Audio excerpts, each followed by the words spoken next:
এক গ্রামে বাস করত এক চাষি। তার নাম ছিল মোহন। সে তার গিন্নি আর একটা ছোট্ট ছেলে জয়কে নিয়ে বেশ সুখে দিন কাটাচ্ছিল। গিন্নি, কই গো গিন্নি, অনেক বেলা হয়ে গেল যে। কাঁচি আর ঝুড়িটা দাও দেখি, লাউগুলো কেটে বাজারে নিয়ে যেতে হবে। এই নাও, লাউগুলো বাজারে বিক্রি করে বাজার করে নিয়ে এসো। ঘরের বাজার শেষ। সে নিয়ে আসবো। আর ছেলেটা কই? ওকে দেখছি না যে। ওকে ডেকে দাও, ওকে সাথে নিয়ে জমিতে যাই।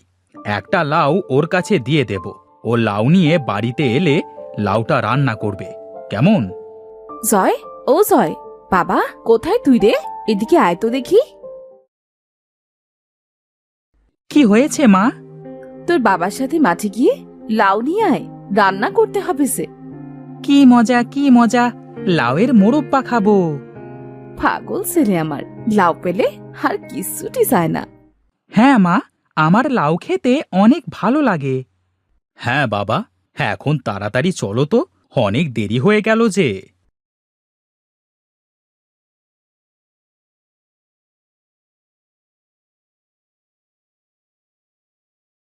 বাবা দেখো কত লাউ, এইসব লাউ আমার। আমিও বড় হয়ে তোমার মতো লাউ চাষ করব। এইসব জমিতে লাউ ফলাবো, আর অনেক বড় বড় লাউ হবে। একটা মানুষ একা নিয়ে যেতে পারবে না, এত বড় লাউ হবে। হ্যাঁ, পাগল ছেলে, লাউ আবার এত বড় হয় নাকি? হবে বাবা, হবে, তুমি দেখো ঠিকই হবে। হ্যাঁ বাবা, তুমি যদি মন থেকে কোনো কিছু চাও, তবে বিধাতা ঠিকই তোমাকে সেটি দেবেন। এখন নাও, লাউটা নিয়ে বাড়িতে যাও।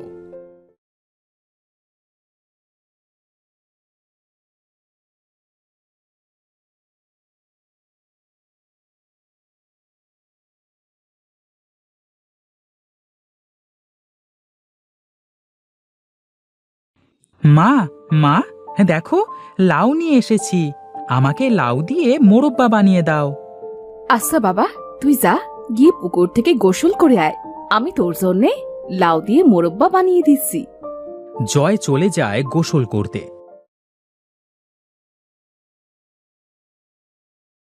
গিন্নি, ও গিন্নি, কই গো তুমি? গিন্নি ঘর থেকে বেরিয়ে এসে দেখে মোহন ঝাঁকা মাথায় করে দাঁড়িয়ে আছে, আর ঝাঁকা ভর্তি বাজার। সে কি গো, এত বাজার কিসের জন্য করেছো? কথাই বলবে শুধু, নাকি বাজারটা নামাবে? হ্যাঁ হ্যাঁ, দাও দাও। তুমি হাত মুখ ধুয়ে বারান্দায় বসো, জয় এলে আমি তোমাদের একসাথে খেতে দিচ্ছি। একটু পরে জয় এলে গিন্নি ওদের খেতে দেয়। আহা, তোমার হাতের মোরব্বা খেলে পরানটা একদম জুড়িয়ে যায়। হ্যাঁ বুঝলে গিন্নি, ছেলেটা তো আর এমনিতে লাউ খেতে এত পছন্দ করে না, তোমার হাতের জাদু আছে বলতে হবে। হ্যাঁ বাবা, তোমার ক্ষেতের লাউয়ের জাদু আছে। এরপর খাওয়া শেষ করে মোহন মাঠে চলে যায়।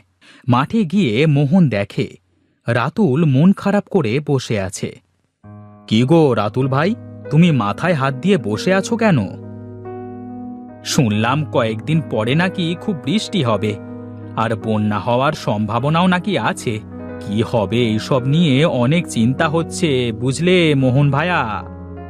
সে কি হবে না হবে তা ভেবে আর লাভ নেই, বুঝলে। আমি যাই, একটু লাউ গাছগুলো দেখে আসি।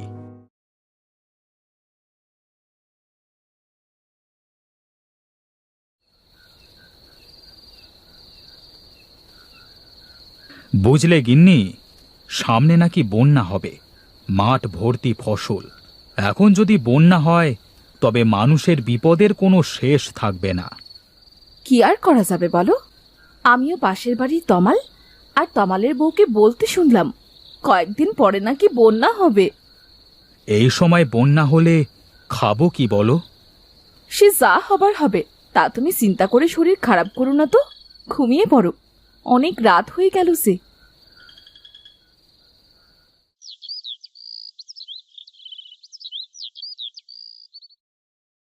সকালে উঠিয়া আমি জোরে জোরে বলি, সারা বেলা আমি যেন লাউ খেতে পারি, আহা লাউ খেতে পারি। সকালে উঠিয়া আমি জোরে জোরে বলি, সারা বেলা আমি যেন লাউ খেতে পারি, আহা লাউ খেতে পারি। কিরে লাউ খেকো, কোথায় যাচ্ছিস? রানা, তুই আমাকে লাউ খেকো কেন বলিস? আরে তুই সবসময় লাউ খাস, তাই তোকে লাউ খেকো বলি। হি, তবে তুইও সবসময় ভাত খাস, তাহলে তুইও হবি ভাত খেকো। চত্ব সব। কি, আমাকে এত বড় কথা বললি? আমি তোকে দেখে নেব।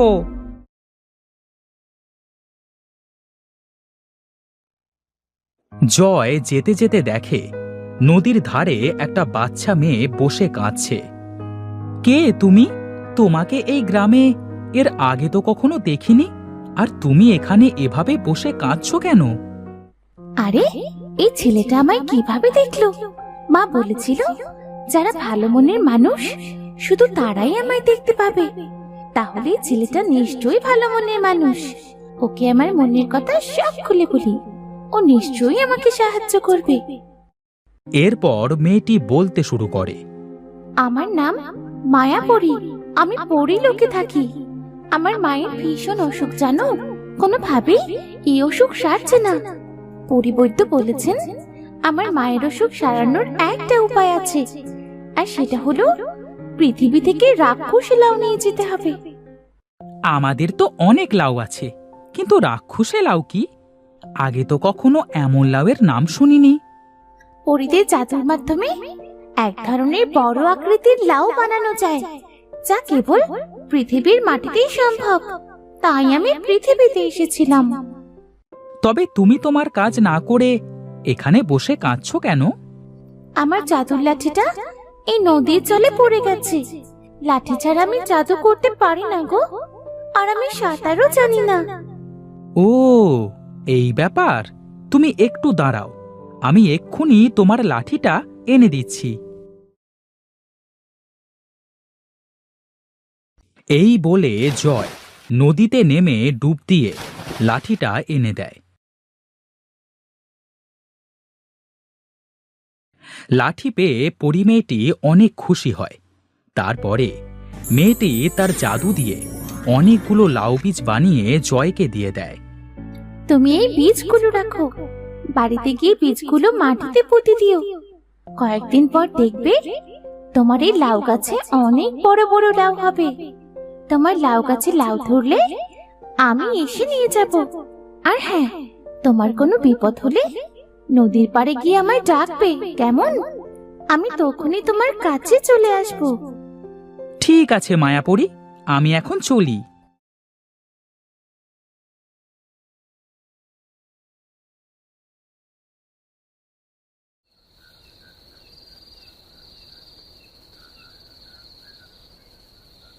এখন তো রাত হয়ে আসছে, বীজগুলো রেখে দিই, সকাল হলে বীজগুলো লাগিয়ে দেব। সেদিন রাত থেকে মুষলধারে বৃষ্টি শুরু হয়। গিন্নি, যেভাবে বৃষ্টি শুরু হলো তাতে মনে হয় মাঠ ঘাট সব কিছু ডুবে যাবে। তাই তো দেখছি গো, চিন্তা করো না, বিধাতা ঠিকই একটা পথ পার করে দেবেন। অনেক রাত হয়ে গেল, এবার ঘরে চলো তো।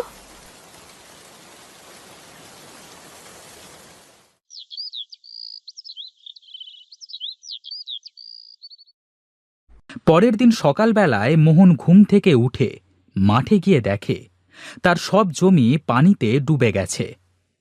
হায় রে, কি সর্বনাশ হয়ে গেল আমার!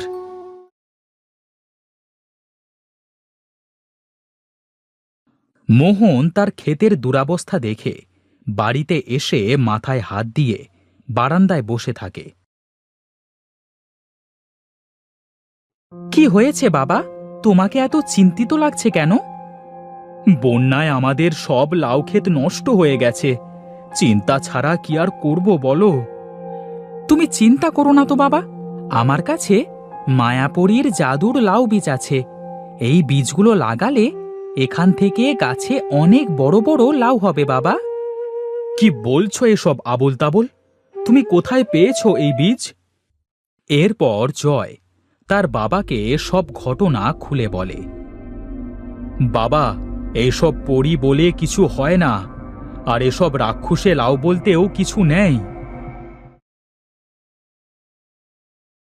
বাবা, তুমি বিশ্বাস করলে না তো? আমার কাছে যখন লাউ হবে তখন তুমি ঠিকই বিশ্বাস করবে। এই বলে জয় একটা টবের মধ্যে বীজগুলো দিয়ে ঘরের চালের উপরে রেখে দেয়। একদিন সে দেখে তাদের মধ্যে কিছু চারা গাছ গজিয়েছে। আর কিছুদিন পর গাছগুলো বড় হয়ে তার ঘরের চালের উপর বিশাল বড় বড় লাউ ধরেছে।